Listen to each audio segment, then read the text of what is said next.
بسم الله الرحمن الرحيم. عن ابي هريره رضي الله عنه قال قال رسول الله صلى الله عليه وسلم: نعم الصدقه اللقطه الصفي من حجر والشاة الصفي من حجر تغدو بإناء وتروح بآخر. متفق عليه. بسم الله الرحمن الرحيم. وعن ابي هريره قال قال رسول الله صلى الله عليه وسلم: نعم الصدقه اللقحه الصفي منحة والشاة الصفي منحة تغدو بإناء وتروح بآخر. Okay. I don't know if I mentioned to you before, like in the time of Nabi sallallahu alaihi wasallam,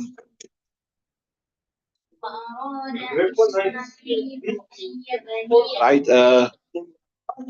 What they would do is people would give, like you can say, I told you we discussed this also. What to give a poor person something.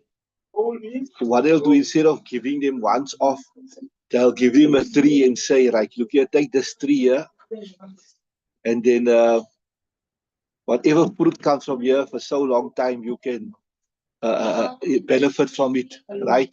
Or another thing they would do also is they would take an animal, like after, animal, cow, camel, goat, whatever, after it gives birth, it will give milk for a while, now, isn't it?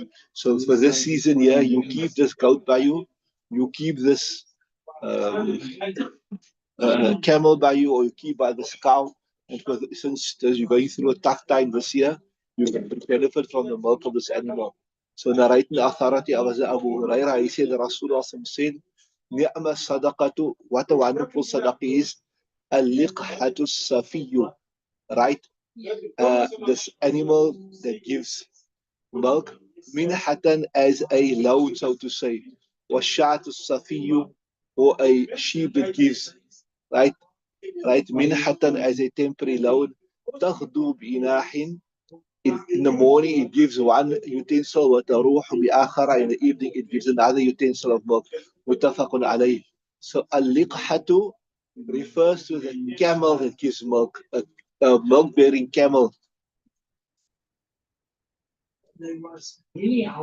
Obviously, we know what do you call it? They call it the nice word, lactating, isn't it? Lactating. So obviously, the mammals, they lactate after they gave birth, isn't it? Unless you stimulate the milk, like in modern medicine, you can stimulate the milk with some medication, whatever. So you give a lactating goat, sheep, camel, and safiyu means abundant, right? So ashatu safiyatu, aliqhatu safiyu. So you don't give the animal that gives the least milk. You say the poor person, you give him a lot. Minha, like I told you, is atiyah.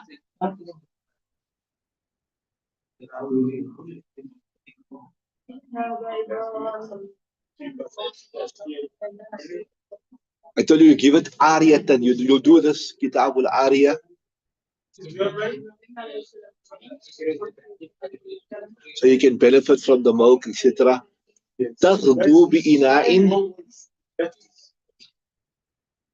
This is like the sifat of minha. What is minha?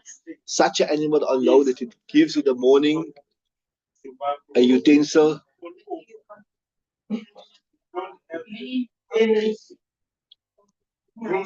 So Nabi Sallallahu praises that person who gives an animal, who gives a lot of milk in the morning and a lot of milk in the evening. So the relevance or the link of this hadith to the chapter is quite obvious. That you're not just giving one off, you're giving a person enough for the whole season, you're benefiting that person, etc. Read the next riwayat. بسم الله الرحمن الرحيم. وعن انس رضي الله عنه قال قال رسول الله صلى الله عليه وسلم: ما من مسلم يغرس غرسا او يزرع زرعا ويأكل منه انسان او طير او بهيمة الا كانت له صدقة. متفق عليه. وفي رواية لمسلم عن جابر رضي الله عنه: وما سرق منه له صدقة. Subhanallah, look at this hadith. وأنا أنس narrating أثار أنس said قال رسول الله ما من مسلم يغرس غرسا. No Muslim plants anything, plants like a tree, أو يزرع زرعا, or he plants some crops, etc. فيأكل منه إنسان, then a human eats from it, أو طير, or a bird, أو بهيمة, or animal, إلا كانت له صدقة, except that it will be a صدقة for him. متفق عليه, متفق على رواية. وفي رواية لمسلم أن رواية مسلم عن جابر, لرنا جابر وما سرق منه له صدقة. What even is stolen from it will be a sadaqah. So from this hadith here, we're going to go into the detailed explanation now, inshallah. But without going to the detailed explanation, just looking at the hadith, you see that when you benefit somebody as a human being, we as human beings, we haven't been sent in the world just for our own self, that we must eat well, we must drink well, we must sleep well, we must drive well, we must travel well, and then that is the end of the story. That is right. We have been sent to benefit mankind. That's why this hadith also saying, Allahu fi awli al-abdi ma kana al-abdu fi awli akhihi. Allah Ta'ala is in the insistence of a servant as long as he's in the assistance of his brother, right? And what was I doing? Allah fi awli al-abdi ma kana awli. Yeah, khair al-nas, something like this here, I remember. خير الناس ما هو أنفع الناس للناس. That the best people or the best person is that person who is most he benefits other people the most. He benefits other people the most. So I'm going to look at the explanation, the brief explanation of the hadith.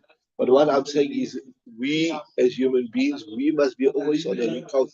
How can we benefit the next human being, not only a Muslim, and not only not even a human being, even how we can even benefit the animals, we can benefit the creations of Allah subhanahu wa ta'ala, and we cannot inconvenience the creation of Allah ta'ala.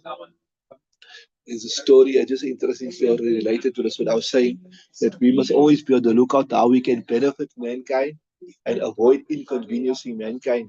He was a student of Darul Ulum Deoband. He was taking meals by the one Ustad Nana Hussain Asghar Mia.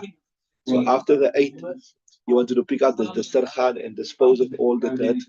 So this Ustad told him, you want to pick up the dastarkhan, do you know how to dispose of the dirt? Like, do you know? He thought himself, like, what do you mean? Do I know? Like, I mean, I must just take the dirt and throw it away. I must take the dirt and throw it away. So he said, I said, what do you mean? He said, no, there's some etiquette you need to adhere to here when you clean the sirkhan. Say, please explain. Say, first thing what you do is you take the bones and you put it separately. And the bones you'll find a dog and you'll give it to a dog. The first thing. And the second thing what we'll do is all the crumbs here, we take it and we throw it outside so that the hasharat, the insects, the ants, they can benefit from it. Right? And it so happened at that time they were eating mangoes. And mangoes was like a super luxury. They said that, look here, the people of the neighborhood, they can't afford mangoes. If we throw the seeds outside and they see it, they will feel hard. So they say these people eat nice mangoes. We can't afford to eat mangoes. We can't afford to eat mangoes and we feel hard. So that's why he's mentioned about Hazrat Maulana Patel, Rahmatullah alayhi. You must have heard about him. He didn't like a person having a braai by his house. He didn't like it. Why? Because braai gives a very delicious aroma. So he says, look here, meat is so expensive. Sometimes other people can't afford meat. And here you are having a braai. But if you want to have a braai, you must do two things. Either you're going to share some meat with the neighbors that's going to get the aroma of it, or otherwise going to have somewhere in a place where people can't smell the meat. You understand? Saying, subhanallah, what type of consideration? What type of consideration? So it's all in keeping with the steel here, what we say, that you benefit people, you benefit creation. You can benefit them in different ways. You're a doctor, you're a nurse, you're a counselor, you're an alim, you benefit people, you're a driver, whatever. So as a Muslim, we must be also looking all the time, not only how I can improve my life, how I can improve my living standard, how I can amass more of the dunya, but also where can I be of a service? Where can I help somebody? Where can I alleviate somebody's difficulty? Where somebody can benefit from me?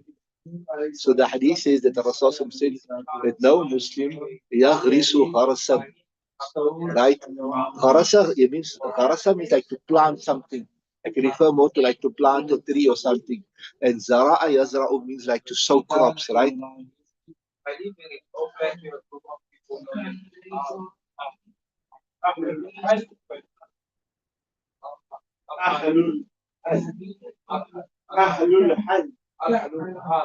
So when a person, the farmer, he plants something, right, and then maybe a bird comes and eat from it. Sometimes you maybe even plant a tree in your house, in your yard, etc. And you make this intention that the birds will come here, they will roost here, they will nest here, etc., etc. Right? Then the birds come there, etc. You will get reward for that. So to such an extent is mentioned there, and Jabirin wa ma suriqa minhu lahu sadaqatun. What is even stolen from there, right? That is even a sadaqah. So that person, you must make intention that look here, if some needy person, when you planting like a farmer, if some needy person come and he takes something according to his need, so I make intention that it's a sadaqah for that person, inshallah. I make intention that is a sadaqah for that person who is stealing it, right? Here I want you to understand this. We are looking at the conditions requested to be a Khalifa, right? In Islam. The Khalifa must be. And also, this is one of the reasons why you people, I don't know if you've done Kitabul Buyu also, Mishkaat Shareef. It's mentioned there in Kitabul Buyu that one of the best professions from amongst, I think it mentioned, if I remember correctly, jihad is the best profession, to go out in the path of Allah Ta'ala and fight for the sake of Allah Ta'ala, to raise the kalimah of Allah Ta'ala. It's mentioned there also agriculture, also one of the best professions, especially when you do it with the correct intention. Obviously, you have to make money out of it. I mean, you can't do it without just like gratis, you won't survive. But you make this intention that you want to provide food for the ummah. You want to provide food for mankind. It is also, it's hard work, but also that is a good occupation, right? Like you go to the market in the morning, you bring the vegetables, you make intention that the people can have food. That's also a good intention, right? Just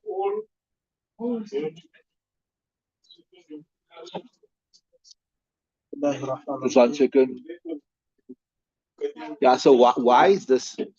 Even though maybe your intention, your primary intention was to make a profit, but from this there is baqa'ul hayat. What is it? Baqa'ul hayat.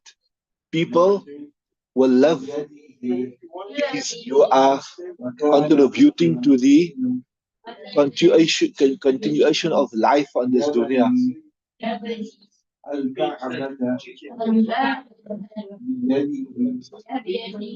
So that's why Imam Bukhari, etc., and they say even if you don't have the intention of sadaqah and somebody takes, still you'll get the reward. Okay, read the next one. You must not be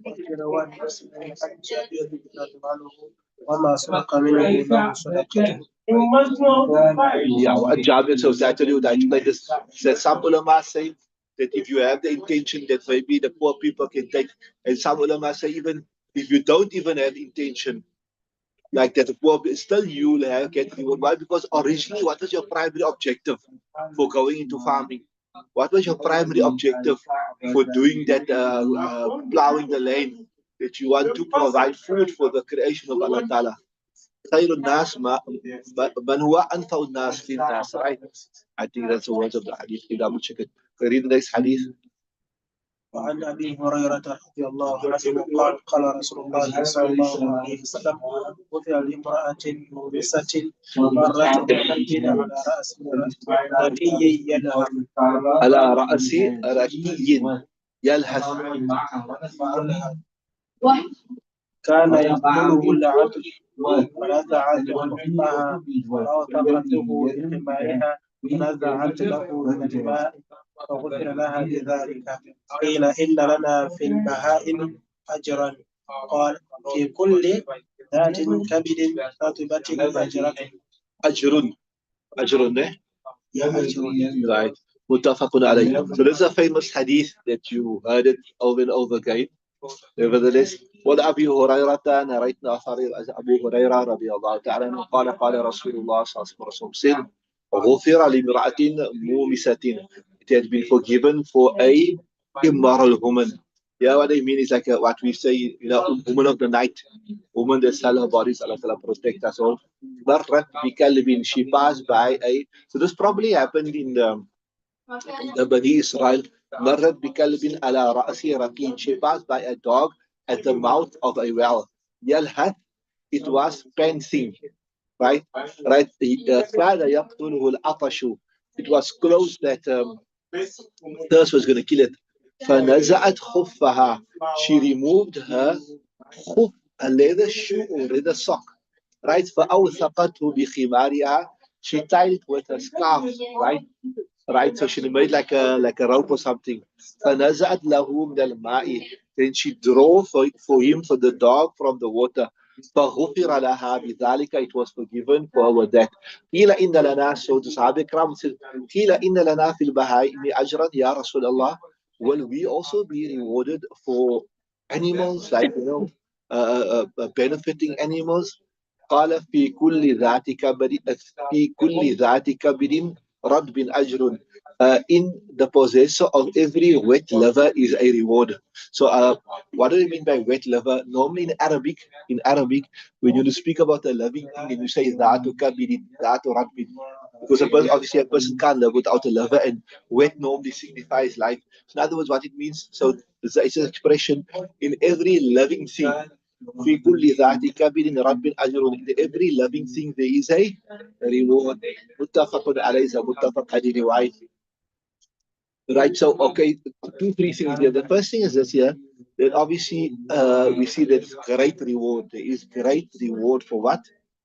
For benefiting not only a Muslim or not only mankind, but benefiting creation in general. That is why Luqman, there's a hadith that says something like this here. Al-khalqu iyalullah. What? The creation is a family of Allah Ta'ala. So obviously we don't mean that like Allah, like Na'udhu Allah Ta'ala is a son. That doesn't mean that. It means like how you feel for your family. If your family is in good condition, you feel comfortable. If your family is struggling, you feel hurt by that. So same thing, Allah Ta'ala also feels for His creation, because the family of Allah Ta'ala is His creation, right? That's the first thing. The second thing is on a more academic level. We know that if you commit a sin, right, the default ruling is one of two things. You commit a big sin. Either you make tawbah, right? And Allah Ta'ala forgive you for that sin. So when you die, you're free of that sin, right? Are you with me? And that's a default ruling. And if you commit a big sin and you die and you don't make tawbah, then the default ruling is that you must pay time for that. You will give some time in Jahannam, and you'll be cleansed, and after that you will enter Jannah, right? Now see where I'm tying this in. So now these are the two default rulings. But there is an exception to the rule. This is not the default ruling, it is the exception to the rule. The exception to the rule is, even sometimes, despite committing a big sin and dying without tawbah, sometimes Allah Ta'ala can forgive you on account of a small action you done, through the barakat of that. And this is an example of that. This woman, she had committed big sins. She was an immoral person. She was an immoral person. But an outwardly see small action, which is against the default ruling, Allah Ta'ala forgave her. That is why we see the hadith says, وَلَا تَحْقِرَنَّ مِنَ الْمَعْرُوفِ شَيْئًا. Do not consider insignificant any good deed, because you don't know, that might be your entry card into Jannah. that means be your trump card, you know. Mumisatan with a dhamma on the meme and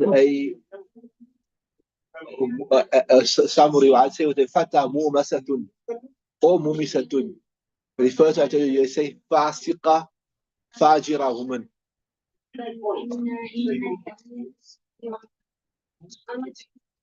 Rafiyatun.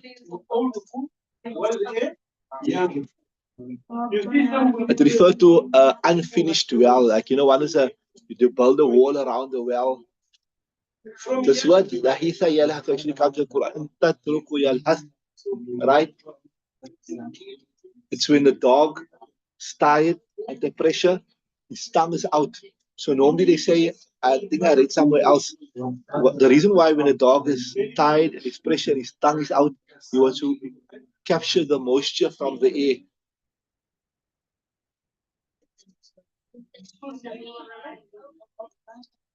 Okay, so again, the relevance of this is the chapter of Sadaqah is benefiting the creation of Allah subhanahu wa ta'ala. And here also we discuss you are all hearing, all knowing.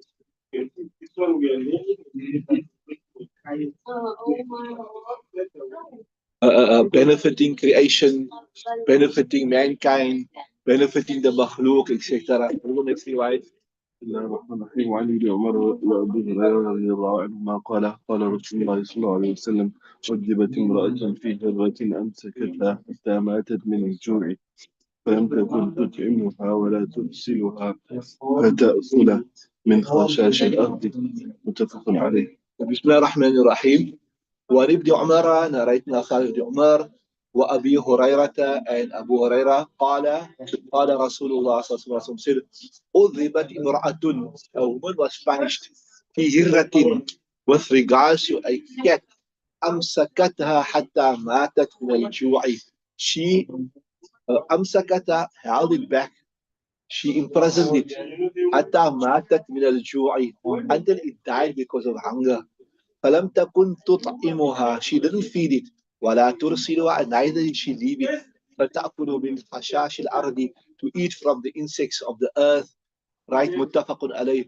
So one is you not feeding it, that's one crime, and to compound the crime, you could leave it to go and eat from the land. You can forge away itself, but you're locking it up and not eating. So this was a, so to say, a double crime.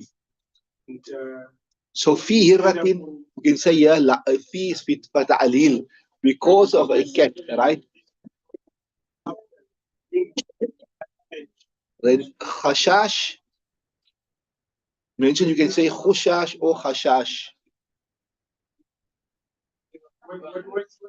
So again, the same theme here, that if you benefit mankind, you will be rewarded. And if you harm the mankind, la darara wa la dirara, la darara wa la dirara. And if you harm mankind, or you harm the creation, because the creation is the family of Allah subhanahu wa ta'ala,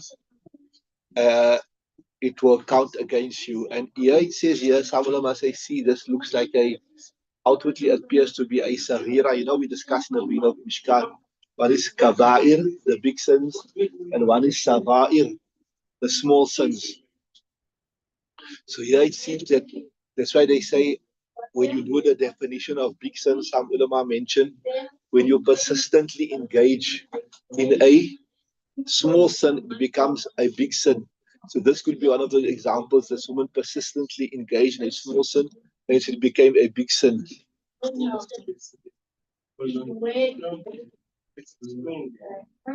Okay, read the next riwayat.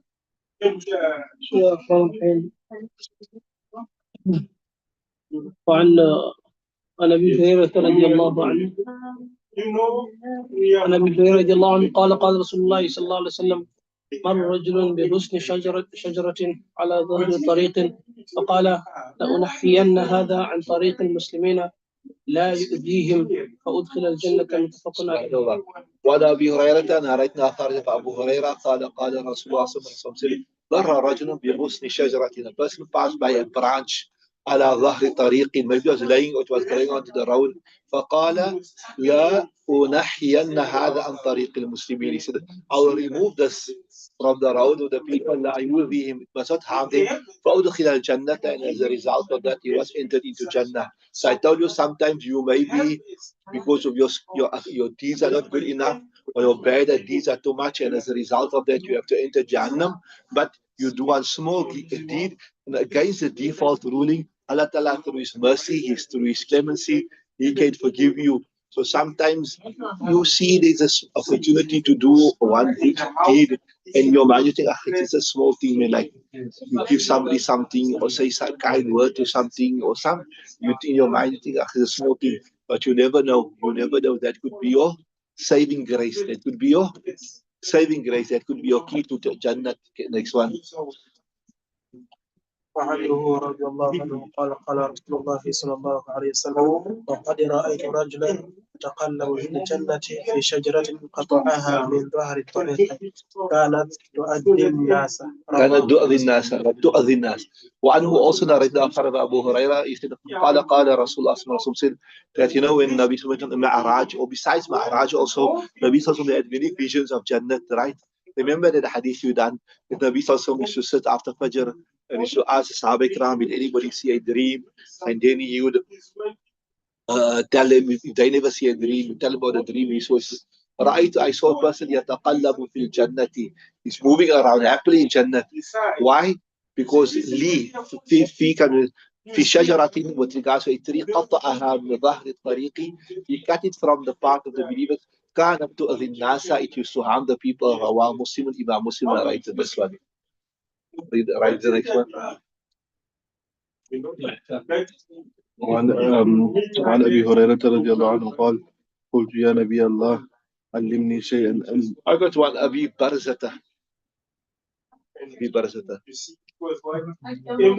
وعن أبي برزة رضي الله عنه قال قلت يا نبي الله علمني شيئا أنتفع به قال اعزل الأذى عن طريق المسلمين. رواه مسلم. وعن أبي برزة narrated طريق أبو برزة قال قلت يا نبي الله. I said يا نبي الله علمني شيئا أنتفع به. Teach me something which I can benefit through it. قال اعزل الأذى عن طريق المسلمين. Remove the difficulty from the part of a Muslim. رواه مسلم. إمام مسلم مثلا أذكر حديث أبي بن حاتم. You mentioned the hadith of Aadiel. اتقوا النار, fear the fire, في باب علامات النبوة, in the chapter of علام النبوة inshallah. So we must have covered this already. اتقوا النار, that fear the fire with whatever good deed you can do. Fear the fire with whatever good deed you can do. So although this hadith here, it speaks about, like removing a physical object. But sometimes you can alleviate the difficulty of a person by not removing a physical object. Give a simple example. Maybe somebody wants to accomplish some work, but he needs you to intercede on his behalf. Somebody wants to enter the madrasa, or somebody's giving somebody a hard time. He's bullying somebody, he's victimizing somebody, and then you tell that person, okay, what you're doing is not right. You're abusing this person. So you are removing also a difficulty, an obstacle from that person's. It's not a physical obstacle, it's not a physical difficulty, but it is something that you are clearing the road for that person. So there too, there will be reward, right?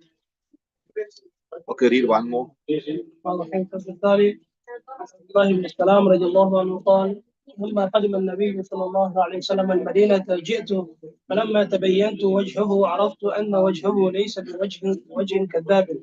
فكان أول ما قال يا أيها الناس أفشوا السلام وأطعموا الطعام وصلوا الأرحام وصلوا بالليل والناس نيام تدخل الجنة بسلام. رواه الترمذي وابن ماجه. عبد الله بن سلام ترك عبد الله بن سلام قال لما قدم النبي صلى الله عليه وسلم المدينة, النبي صلى الله عليه وسلم المدينة, جئت, I came there also. فلما تبينت وجهه, when I saw his face, عرفت أن وجهه ليس بوجه كاذب. I immediately recognized that this face is not the face of a liar. You could see the innocence on his face. You could see the innocent on his face. I told you, our Akabir Hazrat always had one silent picture from the Sunnah. He's mentioned with Bala Shah Anwar Kashmiri. He was one of the first students of Darul Deoban, and then he went on to become the Sheikh al Hadith. It's mentioned with him. He also had such a Nurani face, such a bright face that the guy is not. What's today? Wednesday, ne? Wednesday he goes euthanasia. Yeah. So he accepted Islam, and he said that this face here can't be the face of a liar. This face here can't be the face of a lying person. So here also, this is, you can see this is from the Sunnah. ليس بوجه كذاب فكان أول من قال. And he said the first teachings of Nabi Sallallahu Alaihi Wasallam. So this is the link to the Bab. Ya ayyuhan nas. Like we told you, benefiting people, wishing good for people. Afshu salam, spread salam, wa at'imu ta'am, and feed food, wa silu arham, and join family ties, wa sallu bil layl, and pray at night, wa nasu niyam, while the people are sleeping. تدخل الجنة بسلام. You enter Jannah with peace and comfort. رواه الترمذي وابن ماجه والدارمي. الترمذي ابن ماجه الدارمي narrates this particularly right. So each one of this can be discussed in detail. You know the reward of you know the expression up to farm, maybe out of all of them, they deal with benefiting mankind, but the one is most relevant here, up to the farm. You know that there's a hadith that says goes something like this. أفضل العبادة إطعامك من جوع. One of the best ibadats is to feed a hungry stomach, to feed an empty stomach. So you can see all the things mentioned here. It's about benefiting mankind, benefiting insan, so much reward. Allah Ta'ala give us a perfect practice of what we